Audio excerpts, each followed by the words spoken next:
Jeeva cinema பார்வையாளர்களுக்கு வணக்கம். இன்றைய நேர்காணலில் நாம் நேர்காணல் செய்ய இருக்கும் ஆளுமை புதிய குரல் நிறுவனர் ஓவியா அவர்கள். வணக்கம்.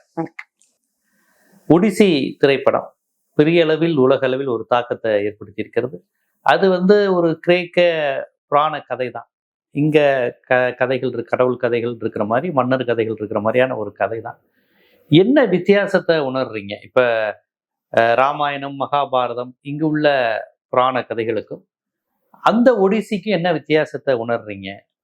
அந்த அடிப்படையில ஒடிசி கிரேக்க இலக்கியத்துல ரொம்ப முக்கியமாக இடம்பெற்ற ஒரு நூல்.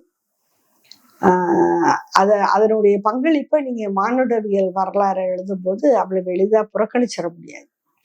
ஏன்னா கேட்டா அதுல இருந்து தோன்றிய நூல்கள், அதுல இருந்து தோன்றிய ஆய்வுகள் அதிகமா இருக்கு.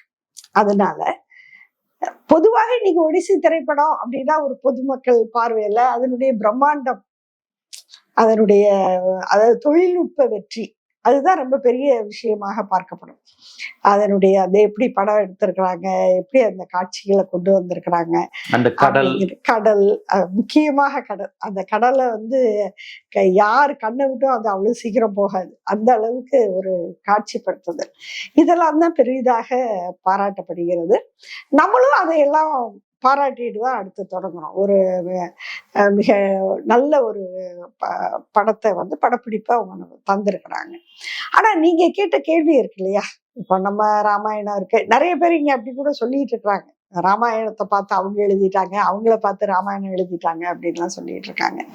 ஆனா அடிப்படையில நிறைய வேறுபாடுகள் இருக்கு. அந்த வேறுபாடுகள் எங்க இருந்து வருதுன்னா, வெறுமனே அது கிரேக்கத்துல எழுதப்பட்டது, இது இந்தியாவில் தோன்றியதுங்கிறதுல இருந்து மட்டும் வரல. அந்த வேறுபாடுகள் கால வேறுபாட்டுல இருந்து வருது. காலத்தால ஒடிசி முந்தியது, ராமாயணம் பிந்தியது. இப்ப ஒடிசியை என்ன சொல்றாங்கன்னா, அது பித்தளை யுகத்தை சார்ந்ததுன்னு சொல்றாங்க.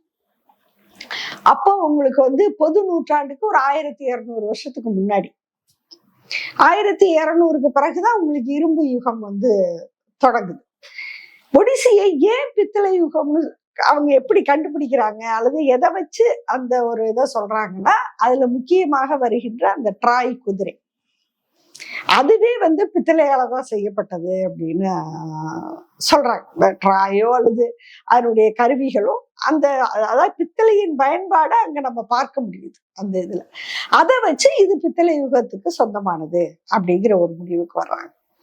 இன்னொன்று, இப்ப நீங்க அந்த படத்திலேயே பார்க்கலாம், அந்த மக்கள், அவர்களுடைய ஆடைகள், அவங்களுடைய தோற்றம், அவங்களுடைய நடவடிக்கைகள், அப்புறம் அவங்களுடைய கற்பனைகள். இப்ப புராணம்னாலே கற்பனை தான். இப்ப ஹோமரோட ஒடிசி நாவலை தான் இவர் நோலன் படமா எடுக்கிறார். இதுல ஹோமர் கற்பனையும் இருக்கு, புதிதாக நோலனுடைய கற்பனையும் இருக்கு. ஏன்னா அதுவே ஒரு கற்பனை கதை தானே. அப்ப இவருக்கும் ஒரு உரிமை வந்துருது இல்ல. ஒரு வரலாறுதான் நீங்க ரொம்ப அப்படியே வரலாறு, இப்ப ஒரு அக்பர் வரலாறு, புத்தர் வரலாறுங்கன்னா நீங்க அப்படியே உண்மையை எழுதணும். கற்பனை கதாபாத்திரத்தை பத்தி எழுதும் போது அப்ப நோலனும் கூட ஒரு உரிமையை எடுத்துக்கிட்டு அவரும் சில மாற்றங்களை இதுல செய்திருக்கிறார்னு வச்சுக்கோங்களேன். அப்ப ஹோமரோட ஒரு இதா காட்சியாக இருக்கட்டும், இல்ல நோலனே காட்டிய அந்த ஒடிசியினுடைய, நீங்க இந்த படத்துல பாத்தீங்கன்னா நல்லா தெரியும். இது ராமாயணத்தையும் இவங்க எடுத்திருக்கிறாங்க, ராமாயணத்தையும் இவங்க படமாக்கி இருக்கிறாங்க. நிறைய படங்கள் நம்ம பார்த்திருக்கிறோம், தொலைக்காட்சி தொடராகவும் அது இங்க வந்திருக்கு. இந்த இரண்டு பிரம்மாண்டமா வேற வருது. ஆமா, அதாவது அவங்களுக்கு அது உயிராதாரம் மாதிரி, அதை விட்டுறக்கூடாது. எவ்வளவு தொழில்நுட்ப கண்டுபிடிப்புகள் வந்தாலும், ஏன்னு கேட்டா அவை வெறும் புராணங்கள் மட்டுமல்ல. இப்ப அந்த புராணங்கள் இந்தியாவை பொறுத்த வரைக்கும் அது இங்க இருக்கக்கூடிய ஆளும் வர்க்கத்துக்கு கருவியாக இன்னைக்கும் செயல்பட்டு பிரச்சாரத்துக்கு பயன்படுது. அதனால அவங்க அதை விட மாட்டாங்கன்னு வச்சுக்கோங்களேன். சரி, அது ஒரு பக்கம் இருக்கட்டும். இந்த அமைப்புகளை பார்த்தாலே, மக்களுடைய தோற்றம், நடவடிக்கை, அவங்களுடைய நாகரிகம், இதை பார்த்தாலே உங்களுக்கு வந்து ஒடிசிக்கு பிற்பட்ட கதை தான் ராமாயணம் அப்படிங்கிறது வந்து நமக்கு எளிதாக புரியும். ஒரு பார்வையாளர் நேர்மையான மனசுல வேற எந்த பயஸ்ட் ஒப்பீனியனும் இல்லாம உட்கார்ந்து பார்த்தாலே இது வந்து காலத்தால முந்தியது, இது காலத்தால பிந்தியது அப்படின்னு சொல்ல முடியும். இன்னொரு முக்கியமான விஷயம் இருக்கு. இப்ப ஒடிசியும் கற்பனை கதை தான். ஒடிசிங்கிறது என்ன? அதாவது ஒடிசஸ் அப்படிங்கிற ஒரு வீரன், போர் வீரன், அரசன், ஒரு சின்ன தீவினுடைய, கிரேக்க தீவு ஒன்றினுடைய அரசன். அந்த அரசன் வந்து ஒரு போர், அதாவது அப்ப எப்படின்னு சொன்னா, ஒரு அரசன் போருக்கு போனா அவருக்கு கீழே இருக்கக்கூடிய சிற்றரசர்கள் எல்லாரும் போருக்கு போய் தான் ஆகணும். அப்படி போருக்கு போன ஒரு அரசன், ட்ராய் போருங்கிறது ஒரு பெரிய புகழ்பெற்ற ஒரு போர். ஒரு 10 ஆண்டு காலம் அந்த போர் நடைபெற்றதாக சொல்லப்படுகிறது. 10 ஆண்டு காலம் அந்த போர்ல வந்து கலந்து கொண்ட ஒரு வீரன்கிறது மட்டும் இல்ல, அந்த கடைசியில் அந்த போரின் வெற்றிக்கு அந்த ட்ராய் குதிரை உத்தி தான் பயன்படுத்தப்படுது. அதனாலதான் ஜெயிக்கிறாங்க, இல்லைன்னா ஜெயிக்க முடியாது. அந்த குதிரை உத்தியை கண்டுபிடித்த ஒரு அரசன், அதை சொன்ன நபர், இந்த மாதிரி போனாதான் வந்து நீங்க வந்து ஜெயிக்க முடியும். ஏன்னா அந்த கோட்டையை வந்து, ட்ராய் நகரத்தினுடைய கோட்டைய தொலைச்சு இவங்களால உள்ள போக முடியல. 10 வருஷம் இவங்க வந்து 10 ஆண்டுகள் வெளியே காத்திருக்கிறாங்க. இதில் நிறைய இன்னும் சுவையான கதைகள் உண்டு. ஏன் அந்த போர் அப்படின்னாலே வந்து, இவங்கள ஒருத்தருடைய மனைவிய வந்து ட்ராய் நகரத்து இளவரசன் கூட்டிட்டு போயிட்டான்.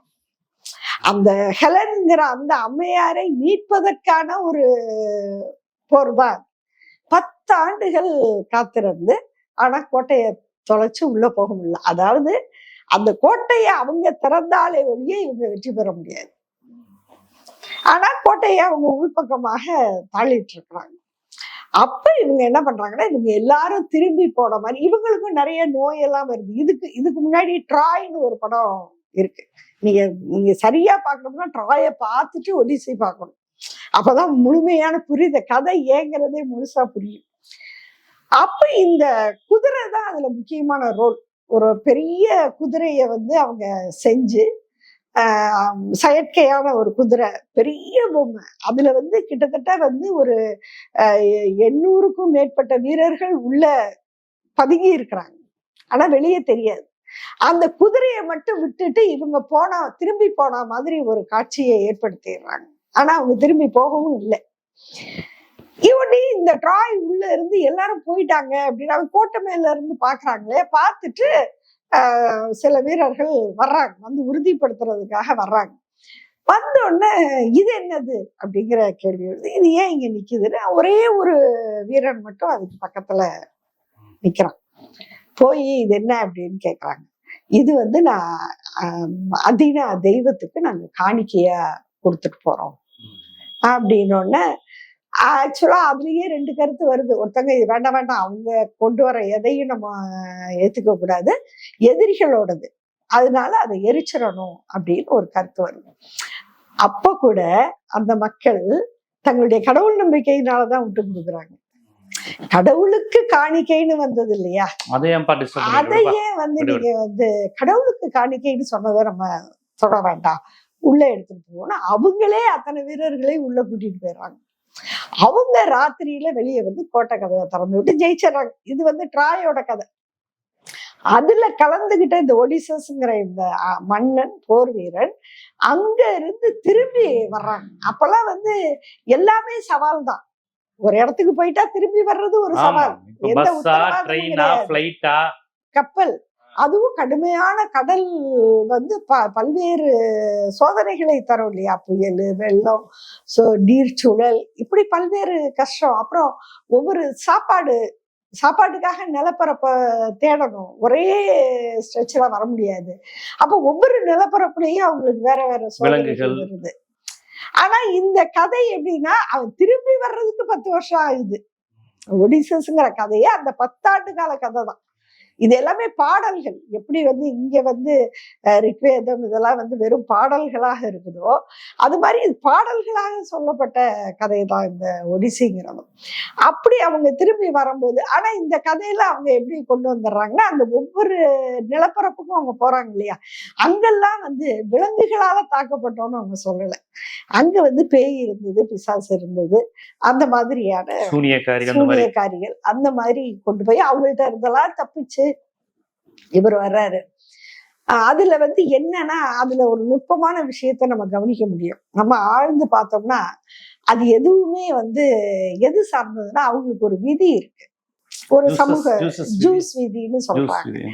அந்த விதிப்படி இறந்தவர்களை மரியாதையோட புதைச்சிட்டுதான் நீங்க வரணும். ஆனா இவங்க தமிழ் மரபிலேயே நீத்தார் பெருமை இருக்கு. அதாவது அடக்கம் செய்யறது மரியாதையா இருக்கணுங்கிறது தமிழ் மரபு. அது வந்து சாதாரண சூழல். இங்க வந்து ஒரு போர்க்களம். அப்ப இவங்க அங்க ஒரு கேள்வி வருது ஒவ்வொரு இடத்துலயும், அவங்கள புதைக்க வேண்டாமா, அவங்களுக்கு மரியாதை செய்ய வேண்டாமா அப்படின்னு. ஆனா வந்து முக்கியமா ஒடிசஸ் தான் சொல்றாப்புல, மரியாதைங்கிறது நாம உயிரோடு இருப்பதுதான், நீ வா முதல்ல அப்படின்னு சொல்லி கூட்டிட்டு போறாங்க. கூட்டிட்டு போறது அந்த காட்சியிலேயே நமக்கு ஒரு விஷயம் ரொம்ப அழகா என்ன தெரியுதுன்னா, அந்த குற்ற உணர்வு அவங்கள பொறுத்து. நம்ம கூட வந்தவங்க அனாதை பணமா விட்டுட்டு போயிட்டு, ரெண்டாவது அவங்க செத்துட்டாங்க, நம்ம பொழைச்சிட்டோம். அதுவே ஒரு கில்ட்ட தருது. ஆமா, நம்ம கூட வந்தவங்க செத்துட்டா, நம்ம மட்டும் உயிர் வாழ்றோம். அந்த கில்ட்ட தான் ஒவ்வொரு இடத்துலயும் அவங்களுக்கு பேயா பிசாசா கதைகளா உருவெடுக்கு. அந்த பிசாசுகள்லாம் யாருன்னு அவங்களே சொல்றாங்க. அந்த செத்தவங்க தான் அந்த கடைசியில பிசாசுகள்ங்கிறாங்க. அந்த பேயா சூனியக்காரியா வர்றதெல்லாம், என்னை எப்படி விட்டுட்டு போனே இல்ல, எனக்கு நீ வந்து மரியாதை கூட செய்யலையே, என்னை மரியாதையா அடக்கம் கூட நீ பண்ணலையே. அப்போ இந்த ஒரு சமூக விதிக்கு கட்டுப்பட்ட மனம் அதை மீறி சந்தர்ப்பவசத்தால ஓடி வரும்போது அந்த குற்ற உணர்ச்சி அவங்கள துரத்துது.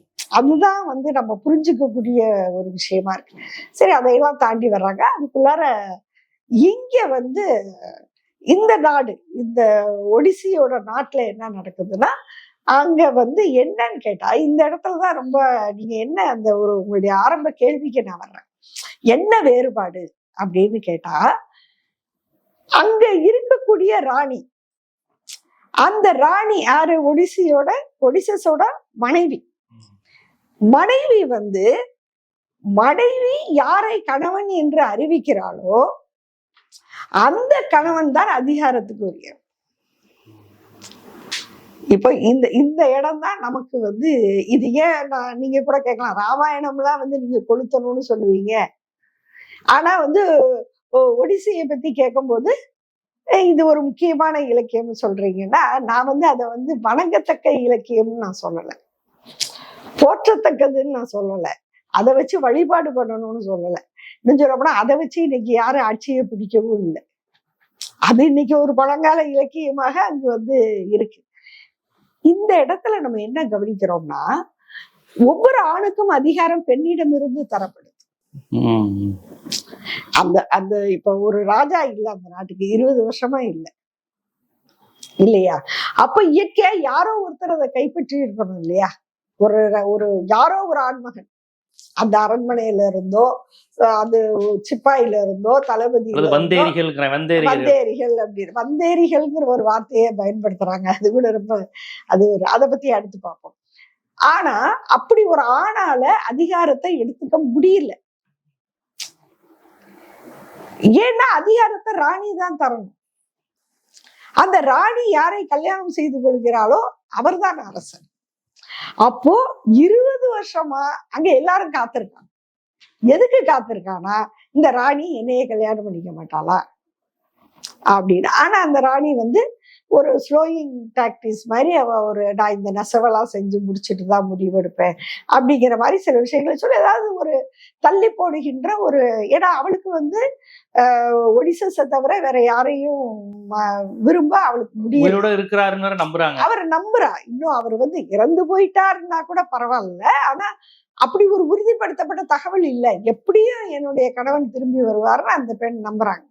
அதனால அவங்க இந்த திருமண ஏற்பாட்டுக்கு அவங்க தயாராக இல்லை. இப்ப அதுல ஒரு வசனம் கூட வருது. இப்ப இதை வைத்து என்ன நம்ம சொல்றோம்னா, இதை சில அறிஞர்கள் இதையெல்லாம் ஆய்வு பண்ணி எழுதியிருக்கிறாங்க. அதாவது பகோஃபென்ல இருந்து மார்கன், அதையெல்லாம் அடிப்படையா வச்சுதான் அதுக்கு பிறகு ஏங்கல்ஸ் எழுதுறாரு. அதுக்கு பிறகு நமக்கு ஒரு தாய் உரிமை சமுதாயம், தாய் வழி சமூகத்தை பற்றிய ஒரு பெரிய உண்மைகள்லாம் வெளியே கொண்டு வந்ததுக்கு இந்த இலக்கியங்கள்ல இருந்துதான் முதல்ல ஆதாரம் எடுக்கிறாங்க. இன்னும் சொல்ல போனா முதல்ல தாய் உரிமை சமூகம் இருந்தது அப்படின்னு சொன்னவர் பகோஃபென். அந்த பகோஃபென் தனக்கு ஆதாரமா பயன்படுத்தினது இந்த இலக்கியங்களை தான், இந்த கிரேக்க இலக்கியங்களை தான். அதை சொல்லும் பொழுதுதான் அவர் என்ன சொல்றாருன்னா, இது தாய் தலைமையிலான சமுதாயம் இல்லை. எது ஒடிசி தாய் வழி சமூகம் இல்லை. ஆனா அதனுடைய எச்சங்களை இதுல பாக்குறீங்க. இப்ப ஆண் தான் ராஜா. இப்ப இந்த காலகட்டத்துல ஆண் ராஜாவாயிட்டான். ராணி அரசியலுக்கு வரல இப்ப. ஆனா ஆணுக்கு அந்த அதிகாரத்தை கொடுக்கிற அந்த இடத்துல பெண் தான் இருக்கிறான் இன்னும். இதுதான் ரொம்ப ஒரு முக்கியமான புள்ளி, நம்ம பார்க்கக்கூடிய ஒரு முக்கியமான புள்ளி. அதுல இன்னொரு வசனமே வருது, இந்த படத்துல ஒரு வசனமே வருது. அந்த ஒடிசஸோட மகன், ஒரு சின்ன பையன், ஒரு 20 வயது வாலிபனா இப்ப வளர்ந்து நிக்கிறான். அவன்கிட்ட இந்த ராஜாவாகவும் போட்டி போடுற ஒரு பகையாளி அவனை டீஸ் பண்றதுக்காக ஒரு வார்த்தை சொல்றான். அப்பன் பேர் தெரியாம இருக்கிறோமேன்னு உனக்கு வருத்தமா இருக்கா அப்படின்னு கேக்குறான். நீங்க நல்லா யோசிச்சு பாருங்க, இந்த மாதிரி ஒரு காட்சிய இப்ப உள்ள ஒரு திரைப்படத்துல இப்படி ஒரு வசனம் வருதுன்னு வச்சுக்கோங்க. எப்படா அப்பன் பேர் தெரியாதவனே அப்படின்னும், இல்லைன்னா உன்னால உன் அப்பன் பேரை சொல்ல முடியுமாடா அப்படின்னும் கேட்டுட்டா அவ்வளவுதான்.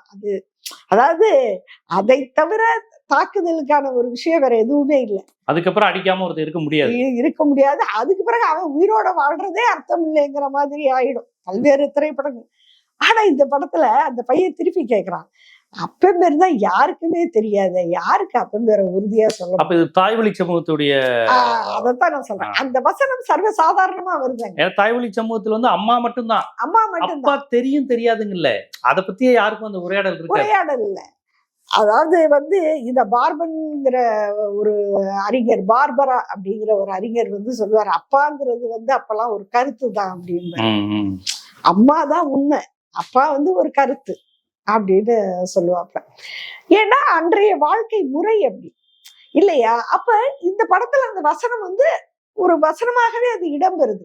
அந்த பையன் 20 வயசு பையன் சொல்றான், அப்பன் பேர் யாருக்கு யாருக்குமே அப்பன் பேர் சொல்ல முடியாது அப்படின்னு சொல்றான்.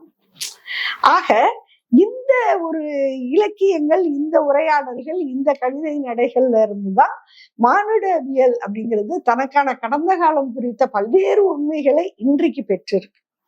அந்த வகையில தான் நம்ம ஒடிசியை ஒரு இன்னைக்கும் நம்ம அது உற்று நோக்க வேண்டிய ஒரு இலக்கியம் அப்படின்னு நம்ம பார்க்கிறோம்.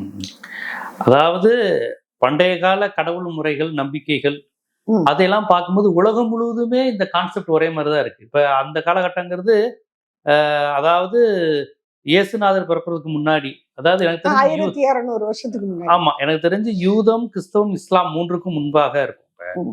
யூத மதமே, ஏன்னா ஓரிரைங்கிற ஒரு கான்செப்டே அதுல இல்ல, அது இருக்க வாய்ப்பே இல்லை. ஏன்னா அங்க வணக்க வழிபாடு, சிலை வழிபாடு, அந்த மாதிரி கான்செப்ட் தான் இருக்கிற மாதிரி தெரியுது. ஏன்னா அந்த ஓரிரைங்கிற ஒரு கான்செப்ட் இருக்கு. ஆனா தெய்வங்கள் எல்லாமே பெண் தெய்வங்கள். நீங்க அதுல பாருங்க, அந்த தெய்வத்தோட சிலை பெண் தெய்வ சிலை தான். தெய்வம் அதீனா, அது பெண் தெய்வம். அதே போல அதுல வர்ற பவர்ஃபுல் கேரக்டர் எல்லாருமே பெண்கள். ஆமா, ராணி அவங்கதான் கடைசி வரையும் போராடுறாங்க. அது ஒரு சூனியக்காரி மாதிரி ஒருத்தவங்க எல்லாரையும் பண்ணியா மாத்தி விடுறாங்க, அதுவும் பெண் தான். ரெண்டாவது அந்த விருந்துகள்ல ராஜாவுக்கு அருக ராணி ஈக்குவலா உட்கார்ந்து அரசியல் பேசுறாங்க. ஹெலன், இப்ப இவ அப்பாவை தேடி அந்த மன்னன்கிட்ட போறாப்ல, அந்த ஹெலன் தான் மீட்டு வரப்பட்ட பெண். அவங்களே உட்கார்ந்து தன்னுடைய கணவனோட இணைவா அந்த இத பத்தி பேசுறாங்க, சம்பவங்களை பத்தி. இன்னும் சொல்ல போனா அந்த கணவனை விட ஆக்ரோஷமாவும் கோபமாவும் உரிமையாவும் அவங்க பேசுறாங்க. இது பெண்கள், அந்த காப்பாத்துறது பெண். இந்த ஒடிசஸ்ல ஆமா, காப்பாத்தி கடல்ல கிட்டத்தட்ட சுனாமி மாதிரி ஏதோ வந்து சாக போறவரை காப்பாத்தி வச்சிருக்காங்க. காப்பாத்தி வச்சதும் பெண். அப்ப எல்லாமே அதுல வந்து ஒரு தலைமை பீடத்துல இருக்கக்கூடிய அந்த பவர் சென்டர்ஸ் எல்லாருமே வந்து பெண்களா தான் இருக்காங்க. அது வந்து இதுல உற்று கவனிக்க வேண்டிய ஒரு ஆய்வுக்குரிய ஒரு விஷயம். இது இப்ப அந்த அன்றைய காலத்தினுடைய கண்ணாடியை தானே அதை பார்க்க முடியும். ஆமா, அப்படிதான். அதாவது ஒரு வரலாற்று சுவடை இது காமிக்குது. இன்னும் மதம்னு ஒண்ணு உருவாகல ப்ராப்பரா, அப்படித்தானே? இப்ப உள்ள மதங்கள் எதுவுமே இருக்கிற மாதிரி தெரியல. இல்ல, ஆனா வந்து ஒரு இயற்கையை தான் அவங்க கடவுள் நினைக்கிறாங்க. அவங்க ரொம்ப கடல் எண்ணெய் கோபம், இது கடல் எண்ணெய். அந்த பேய் மாதிரி வர்றவர் கூட கடல் எண்ணெய் பையன் தான் கோபத்தை நம்மளை வந்து அடிச்சிருக்காரு அப்படிங்கிறாங்க. அதாவது வந்து இயற்கையை தான் அவர்கள் வழிபட்டார்கள். தலைமை சக்தியாக பெண்ணை ஏற்றுக்கொண்டார்கள். அதுக்கு நமக்கு இயற்கையாவே காரணம் புரியுது. ஏன்னா வந்து பிள்ளை பெத்து குடுக்கறது வந்து பெண். அப்போ ஒரு பெண் கிட்ட இருந்துதான் நம்ம எல்லாருமே வர்றோம். இல்ல, நம்ம எல்லாரும் வர்றதே ஒரு பெண் கிட்ட. அவங்கதான் நம்மளோட உயர்ந்தவங்களாவும் சக்தி வாய்ந்தவங்களா இருக்காங்க அப்படிங்கிறதும், கடவுள் நம்பிக்கைங்கிறது ரொம்ப இயற்கையோடு இணைந்த ஒரு விஷயமாவும் இருக்கு. ஒரு உருவ வழிபாடு கூட இருக்கிற மாதிரி தெரியல. உருவம், சிலை வழிபாடு பெரிய அளவுல தெரியல. முக்கியமா பெரிய சடங்குகள் இல்ல. சடங்குகள் வரல. சடங்குகள் இல்ல. அவ்வளவு பெரிய சடங்குகள் அங்க இல்ல. ஒரு பலி, ரத்த பலி, அதான் அந்த ஒரு ரொம்ப பிரிமிட்டிவ் ஸ்டேஜ்ல உள்ள வாழ்க்கை. ஆனா பலியிடுதல்ங்கிற கல்ச்சர் இருந்திருக்கு. பலியிடுதல், அதைத்தான் சொல்ல வரேன். ஏன்னா பலியிடுதல்ங்கிறதுனாலதான் அது ஆதி காலத்துல இருந்தே இந்த பலியிடுதல், விலங்குகளை பலியிடுதல்ங்கிற ஒரு முறை இருந்திருக்குன்னு நினைக்கிறேன். ஆமா, விலங்குகளை கொண்டுதானே வாழ்ந்திருக்கிறாங்க. அப்புறம் பலி கொடுக்கறதுல ஆச்சரியம் இல்லையில. அது அப்படித்தானே.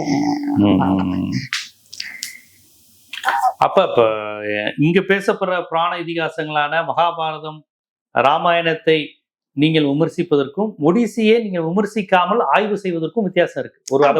ஒடிசியையும் நான் வணங்க சொல்லல, ஏற்றுக்கொள்ளல. அது வந்து புனித இலக்கியம்னு நம்ம சொல்லல. அதுல ஆய்வுக்குரிய நிறைய விஷயங்கள் இருக்கு. அதாவது வந்து அது முழுக்க வந்து அதுல கற்பனை இருக்கு. அதுல நிறைய விஷயங்கள், எப்படி இங்க உள்ள அரக்கன், அந்த மாதிரியான ஒரு சூனியக்காரி அப்படிங்கிற விஷயம் அங்கேயும் இருக்கு. அது எல்லாமே இருக்கு.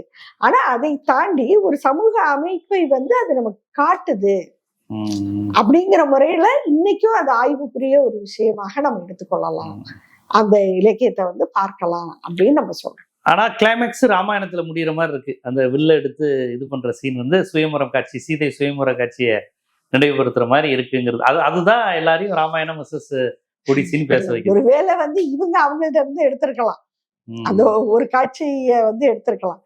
அவன் வந்து வில்ல வந்து பயன்படுத்த சொல்றான், இவங்க வில்ல எடுத்து உடைச்சாருன்னு சொல்றாங்க. அவன் வந்து பயன்படுத்தல சொல்றான். இதுல நான் ஏற்றி நீ வந்து பயன்படுத்தி காமி அப்படின்னு தான் சொல்றாங்க. ஆனா மனித இனம் வந்துங்க மைக்ரேட் ஆகி போனது ஒரு இடத்துல இருந்து இன்னொரு இடத்துக்கு. அப்ப அவங்களோட சேர்ந்து கதைகளும் வந்துகிட்டே தானே இருந்திருக்கும்.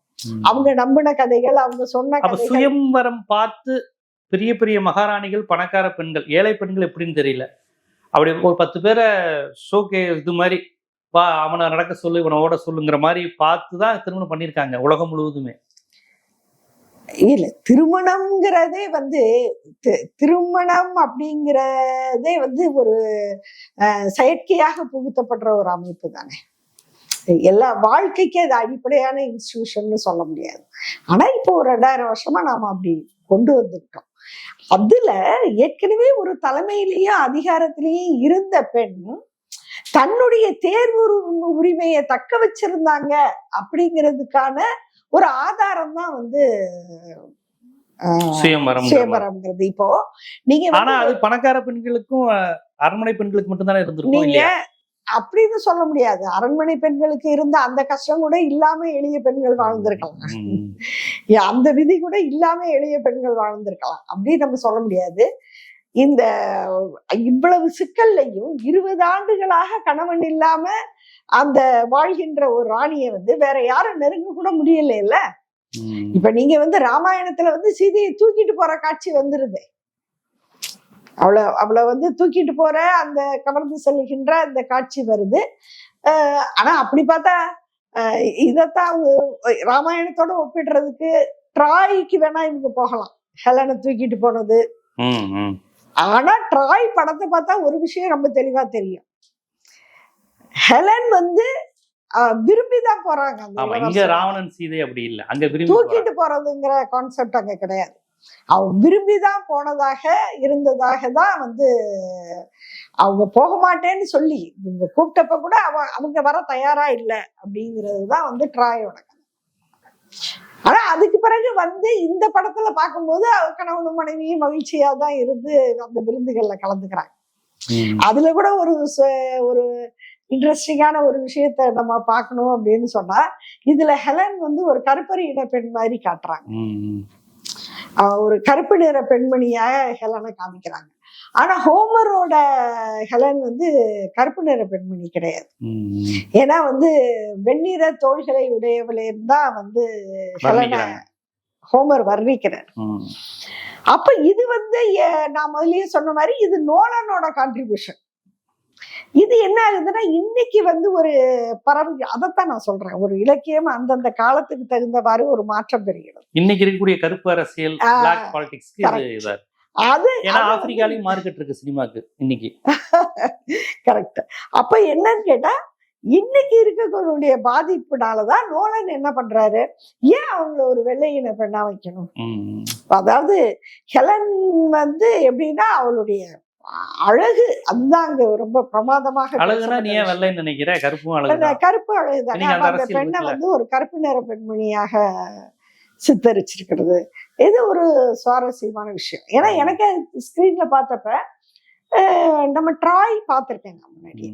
அப்ப ட்ராய்ல வந்து ஹெலன் வெள்ளையா தானே இருந்தாங்க, இங்க ஏன் வந்து கருப்பாயிட்டாங்க அப்படின்னு யோசிச்சப்ப அப்புறம் தான் பார்த்தப்ப ஆக்சுவலா ஹோமரோட இலக்கியத்துல ஹெலன் கருப்பு கிடையாது.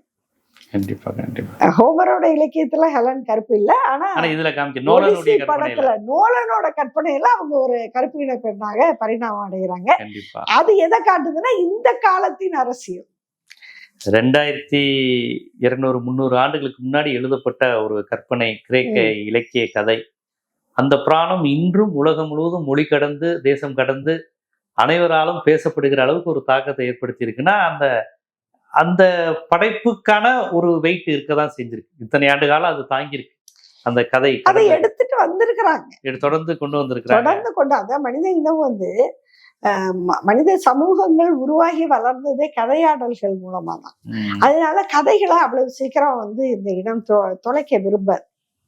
அந்த கதைகளை எடுத்துட்டே வரும். ஆனா எங்க சிக்கல் வருது அப்படின்னா அந்த கதைகள் வந்து ஒரு பிரிவினரை உயர்த்துவதற்கும் இன்னொரு பிரிவினரை தாழ்த்துவதற்குமானதாக மாறும்போது நமக்கு வந்து அது சிக்கலாக மாறுது. இல்ல இது வந்து இவ்வளவு இப்ப இந்த இதையுமே நம்ம கேட்கிறோம்ல, சில இப்ப அவங்களுடைய கற்பனையெல்லாம் இப்ப பார்க்கும்போது கொஞ்சம் அருவருப்பா தானே இருக்கு. மனிதர்களை பண்ணியா மாத்துறது அந்த ஒத்த கண்ணனோட உருவம். அப்ப வந்து ஐயோ அப்பா எப்படியெல்லாம் கற்பனை பண்ணிக்கிறாங்க. அப்ப அந்த மனித உண்டு. ஆனா இப்ப இவங்க அத ஒரு படமாக கொண்டு வந்து அதை காமிக்கும் போது நமக்கே வந்து என்ன கற்பனை இது அப்படின்னு தோணுது. அதே மாதிரி மனுஷங்களை பண்ணியா மாத்துறாங்க, காக்காவா மாத்துறாங்க, அப்புறம் அந்த பண்ணியெல்லாம் மறுபடியும் மனுஷன் ஆகுது அப்படிங்கிறதெல்லாம் வந்து ரொம்ப அந்த ஆதி மனிதனுடைய சிந்தனை எப்படி இருந்திருக்கு அப்படிங்கிறத தான் பார்ப்போம். ஒடிசி இவ்வளவு விஷயங்கள் இருக்கா? 2300 வருஷத்துக்கு முன்னாடி இவ்வளவு விஷயங்கள் நடந்திருக்கு. அதனுடைய என்ன காலகட்டம், ஆண் பெண் உறவு, அப்போ விட பெண்கள் வலிமையாக இருந்தது, இப்போ விட அப்போ போன்ற பல்வேறு செய்திகளை கடத்தும் விதமாக ஒரு சினிமா இருக்கிறது, அந்த இதிகாசம் இருக்கிறது அப்படிங்கிறத நுட்பமான புள்ளிகளை தொட்டி மக்களுக்கு எடுத்து வச்சிங்க. நன்றி. வாய்ப்புக்கு நன்றி.